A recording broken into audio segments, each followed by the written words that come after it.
السلام عليكم ورحمة الله وبركاته.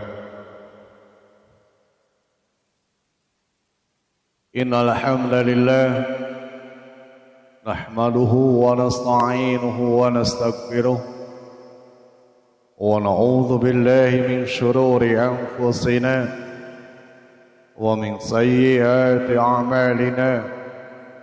من يهده الله فلا مضل له ومن يضلل فلا هادي له. أشهد أن لا إله إلا الله وحده لا شريك له وأشهد أن محمدا عبده ورسوله. اللهم صل وسلم وبارك على سيدنا محمد وعلى آله وصحبه أجمعين. قال الله تعالى في القرآن الكريم: أعوذ بالله من الشيطان الرجيم.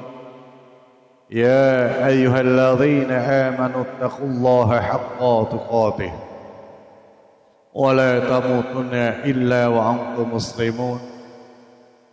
يا أيها الناس اتقوا ربكم الذي خلقكم من نفس واحدة وخلق منها زوجها وبث منهما رجالا كثيرا ونساء واتقوا الله الذي تساءلون به والأرحام إن الله كان عليكم رقيبا.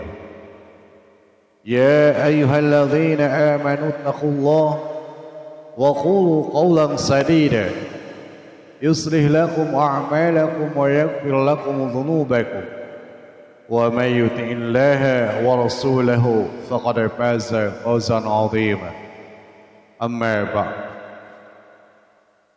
Masyarakat muslimin, jemaah Jumat rahimakumullah. Puji serta syukur marilah kita sama-sama panjatkan kepada Allah Subhanahu wa taala yang telah memberikan berbagai macam kenikmatan kepada kita.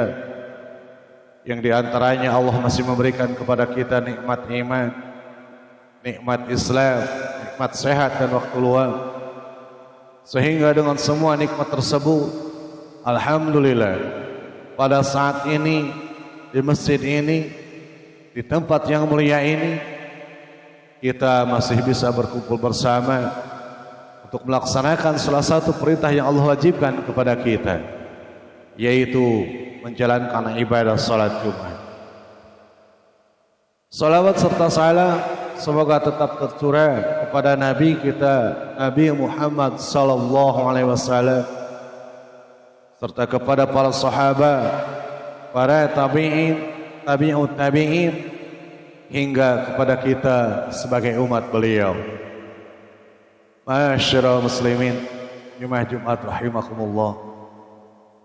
Marilah kita sama-sama untuk senantiasa meningkatkan keimanan dan ketakwaan kita kepada Allah Subhanahu wa taala dengan jalan melaksanakan segala apa yang diperintahkan oleh Allah serta menjauhi segala apa yang dilarang oleh Allah Subhanahu wa taala.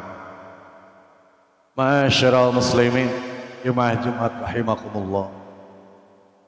Sabar secara bahasa artinya al-habsu, yaitu menahan.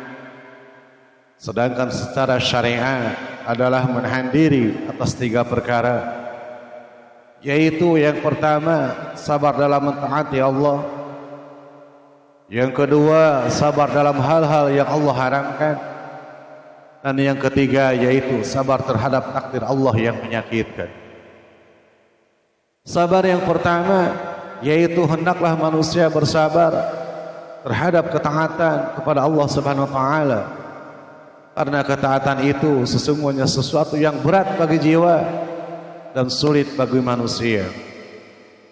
Kadang ketaatan itu menjadi berat atas badan seseorang sehingga menyebabkan keletihan dalam melaksanakannya.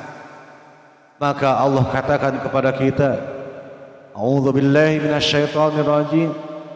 Inna nahnu nazzalna 'alaikal Qur'ana tanzila fasbir li hukmi rabbika wa la tuti' minhum athiman aw kafura. Allah katakan kepada kita, Sesungguhnya kamilah yang menurunkan Al-Quran kepadamu Muhammad secara berangsur-angsur. Maka bersabarlah untuk melaksanakan ketetapan Tuhanmu, dan janganlah engkau ikuti orang-orang yang berdosa dan orang yang kafir di antara mereka. Ayat ini menerangkan sabar dalam melaksanakan perintah Allah, karena sesungguhnya Al-Quran itu turun kepada beliau Rasulullah SAW untuk disampaikan kepada umat manusia. Maka Allah perintahkan bersabar di dalam menyampaikannya. Sabar yang kedua yaitu sabar dalam hal-hal yang Allah haramkan, sehingga seseorang bisa menahan jiwanya dari apa-apa yang Allah haramkan kepadanya. Karena sesungguhnya jiwa yang cenderung kepada kejelekan itu akan menyeru kepada kejelekan, dan manusia perlu untuk mengekang dan mengendalikan dirinya. Di antara contoh sabar dalam hal-hal yang Allah haramkan yaitu sabarnya Nabi Yusuf alaihissalam dari ajakan istrinya Al-Aziz, yaitu Raja Mesir, ketika dia mengajak zina kepadanya di tempat milik dia yang padanya ada kemuliaan dan kekuasaan atas Nabi Yusuf. Namun Nabi Yusuf berkata, qala rabbi sijni ahabbu ilayya mimma yad'unani ilayhi wa illa tasrif anni kaidahunna asbu ilaihinna wa akum minal jahilin. Wahai Tuhanku, penjara lebih aku sukai daripada memenuhi ajakan mereka. Jika aku tidak engkau hindarkan dari tipu daya mereka, niscaya aku akan cenderung untuk memenuhi keinginan mereka, dan tentu aku termasuk orang-orang yang bodoh. Quran Surat Yusuf ayat 33. Masyarul muslimin, jemaah Jumat rahimakumullah. Sabar yang ketiga yaitu sabar terhadap takdir Allah yang menyakitkan. Karena sesungguhnya takdir Allah Azza wa Jalla terhadap manusia itu ada yang bersifat menyenangkan dan ada pula yang bersifat menyakitkan. Takdir yang bersifat menyenangkan maka butuh rasa syukur, sehingga syukur itu sendiri termasuk dari ketaatan, dan sabar dalam bersyukur termasuk sabar dalam ketaatan kepada Allah Subhanahu wa taala. Adapun takdir yang bersifat menyakitkan yaitu yang tidak menyenangkan manusia, seperti seseorang yang diuji pada badannya dengan adanya rasa sakit, diuji pada hartanya yaitu dengan kehilangan harta, diuji padanya keluarga dengan kehilangan salah seorang anggota keluarga, diuji di masyarakat dengan berbagai macam fitnah, direndahkan dan sejenisnya. Maka pada keadaan seperti itu dibutuhkan kesabaran yang ekstra, yaitu dengan mengembalikan lagi segala sesuatunya hanya kepada Allah Subhanahu wa taala. Barakallahu li wa lakum.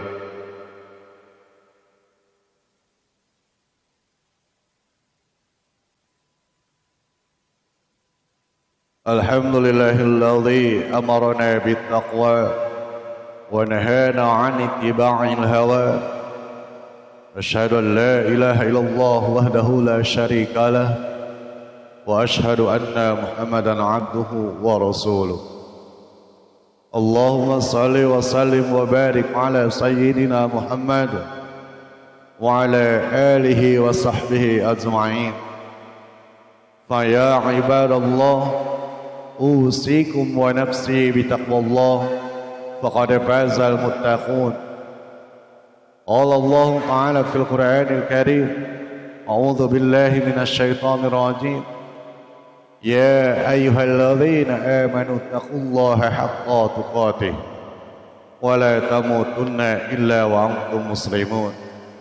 أما بعد. Masyarul muslimin, jemaah Jumat rahimakumullah. Sesungguhnya manusia di dalam menghadapi dan menyelesaikan musibah yaitu ada 4 keadaan. Yang pertama yaitu marah, yang kedua yaitu bersabar, yang ketiga yaitu ridha, dan yang keempat yaitu bersyukur.